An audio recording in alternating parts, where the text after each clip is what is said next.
Jadi kalau pengen bahagia itu sebenarnya hatinya yang bahagia.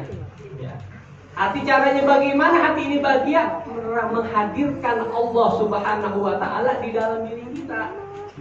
Menghadirkan Allah gimana caranya? Allah bisa dihadirin di hati kita. Bingung lagi kan ya? Nah, artinya kita merasa dalam setiap aktivitas kehidupan dunia kita merasa bahwa Allah ada di dekat kita. Wa idza sa'alaka ibadi anni qarib ujibu da'watad da'i idza da'an. Ila akhir ayat. Kalau ada hambamu bertanya ya Muhammad kepada dirimu tentang aku, kata Allah Subhanahu wa Ta'ala, fa inni qarib, katakan bahwa aku ini adalah dekat. Jadi kita jangan merasa jauh dari Allah. Kita jangan sampai merasa hidup kita ini susah. Allah ada bersama kita. Yang penting kita datang sama Allah. Ada orang ateis mengatakan, kalau emang Allah itu ada, kenapa manusia hidupnya susah? Kalau emang Allah itu ada, kenapa terjadi pertumpahan darah? Kenapa terjadi kejahatan? Jadi ceritanya ada orang lagi potong rambut. Ketika di tengah-tengah lagi potong rambut ada dialog nih. Ini orang sama si pemangkas rambut, tukang potong rambut. Kata ini si tukang, kata orang yang lagi cukur tadi, saya nggak percaya adanya Allah. Kalau ada Allah kenapa ada kejahatan? Kalau ada Allah kenapa banyak yang menangis, banyak yang menderita?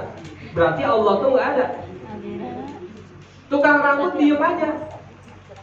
Kemudian singkat cerita kata ini tukang rambut, saya juga nggak percaya kalau di sini tuh ada orang yang rambutnya gondrong. Lo di luar ada orang yang rambutnya gondrong. Berarti di dunia ini nggak ada tukang potong rambut. Kata ini tukang rambut, orang yang rambutnya gondrong, karena dia nggak mau datang ke tukang rambut. Nah, begitupun juga dengan Allah Subhanahu wa Ta'ala. Orang yang merasa sulit hidupnya, orang yang merasa mengalami kesedihan dalam hidupnya, karena nggak mau datang sama Allah. Padahal setiap 5 waktu Allah udah panggil tuh, lewat perantara muazin di setiap masjid dan musola. Hayya 'alas shalah. Kita datang apa enggak? Itu masalahnya. Ketika orang telah dipanggil sama Allah untuk menghadap, untuk sujud kepadanya, tapi orang tersebut tidak datang, maka ketika ada kesedihan, ketika ada perasaan yang tidak disenangi dalam dirinya, maka jangan salahin siapa-siapa kecuali salahkan dirinya sendiri.